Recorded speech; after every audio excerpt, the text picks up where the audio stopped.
Hey, Andy here, and thank you for joining me on this quick tip LightBurn video. Well, the saying is true. You learn something new every day, and I stumble across it while making this video.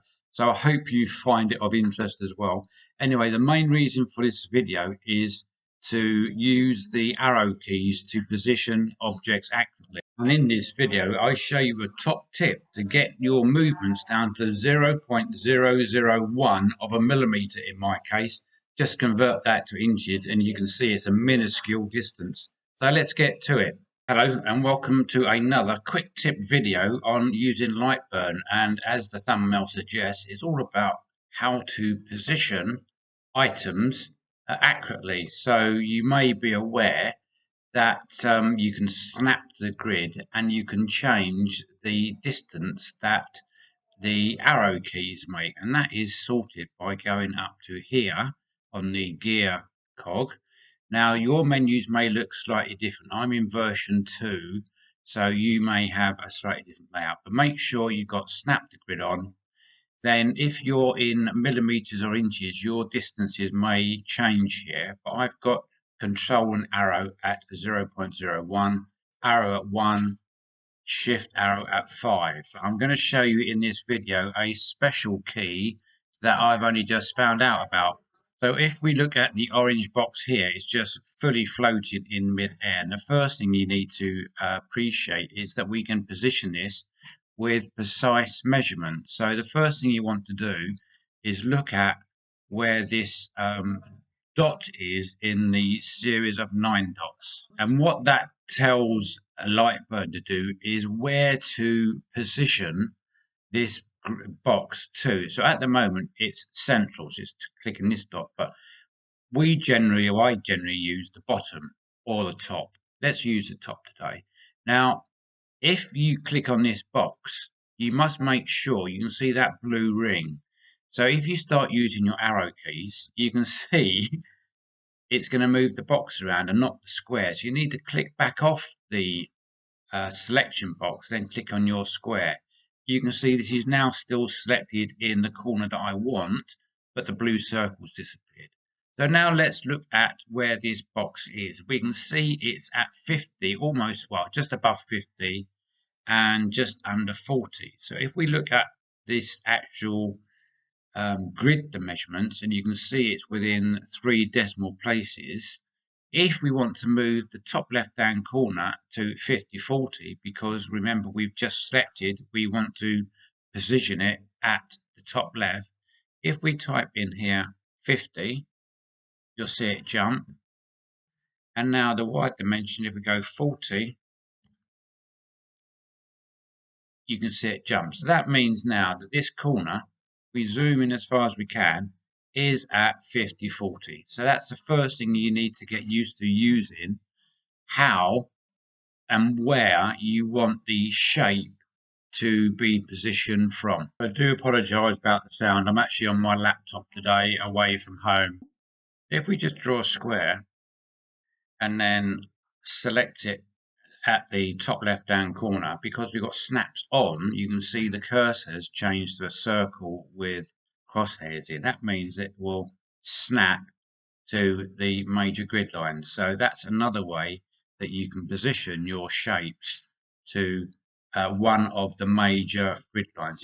If you want to snap to a grid but snap to every 1 millimeter, you have to go into the cog again, units and grids, and change your snap distance here from 10 to 1. So if I change that to 1 as well, move the cursor over top left, and you can see it's now the circle and the grid lines. You can see it will snap to every 1 millimeter.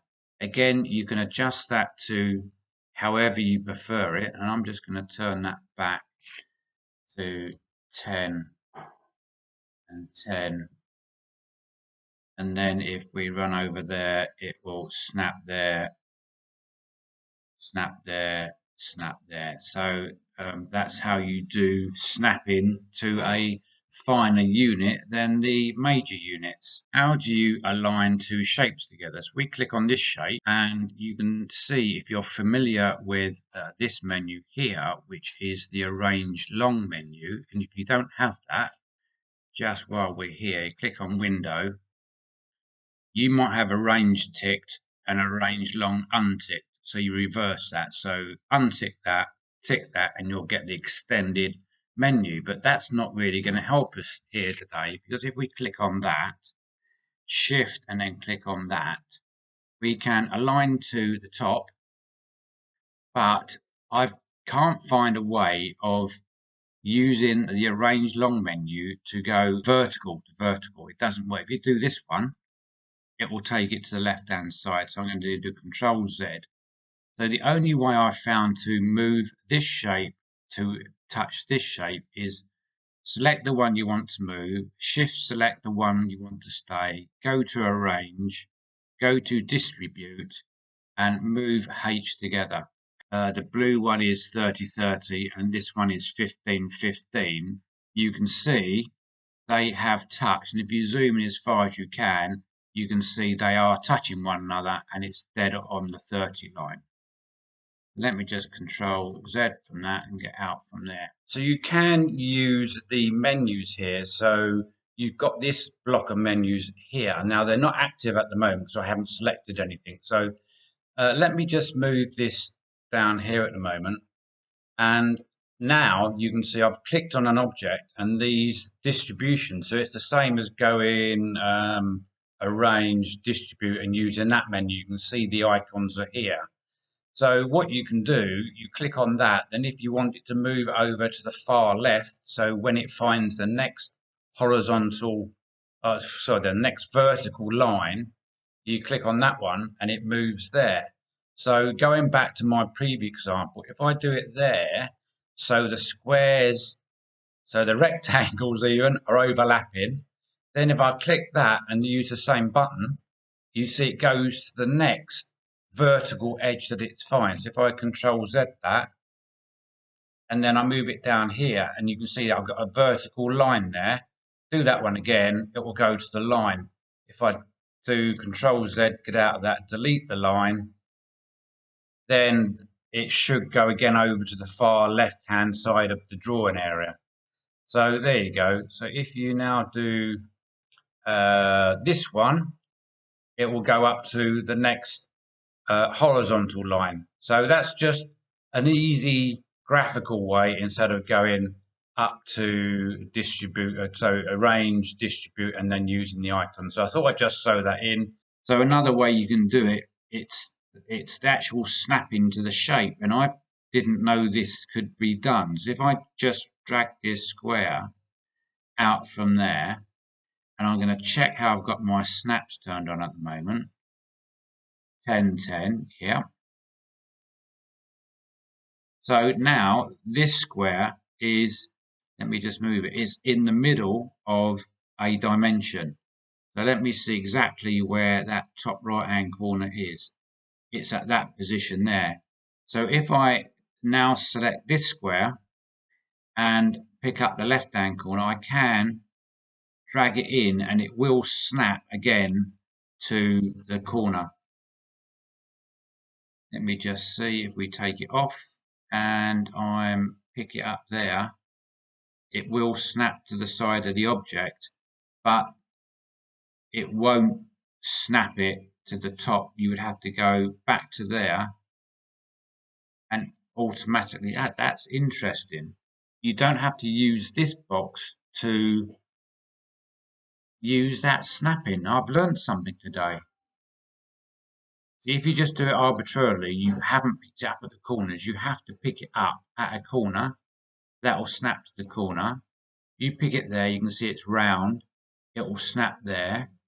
If you pick down there, you can snap it to well, you can snap it to there, move it down there, snap it to there. Wow. Making videos, sometimes you learn something. So if you snap it there, then you can snap it. Well, the saying is true. You learn something new every day. Anyway, let's get back to using the keys. This is what this video is all about. But yeah, I've learned something today. I'm well chuffed. Okay, so What happens if you want to move an object a minuscule distance? Now, let me turn this on so we can see what we're doing. So in my settings I showed you earlier,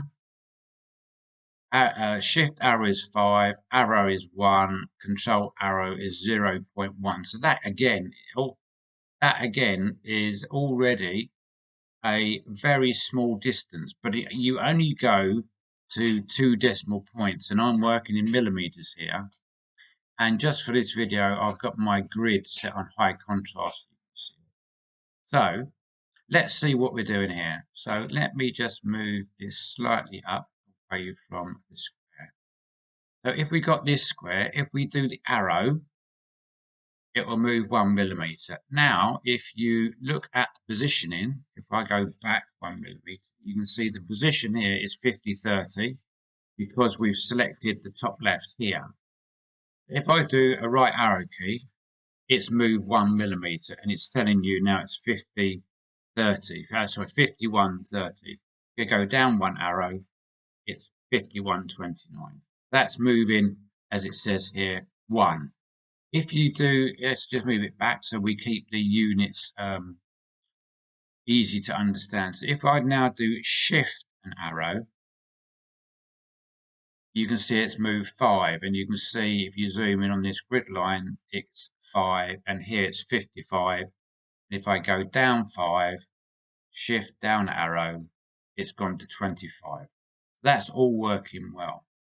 So if you want to move the minuscule distance that you set, you need to do control plus arrows. If I zoom in here and do control arrow, you can see, well, you might not have seen that. If you zoom in, you can see it's moved this minuscule fraction. I'll do it again, down, down.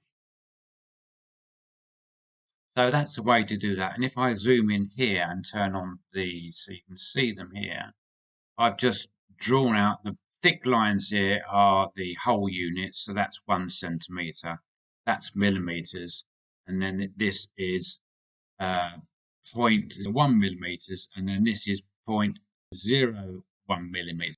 You can see I'm going to show you how you can move instead of this much, okay, how you can move 1/10 of that. Now that is very, very thin. So what I'm going to do, I'm going to go back over here.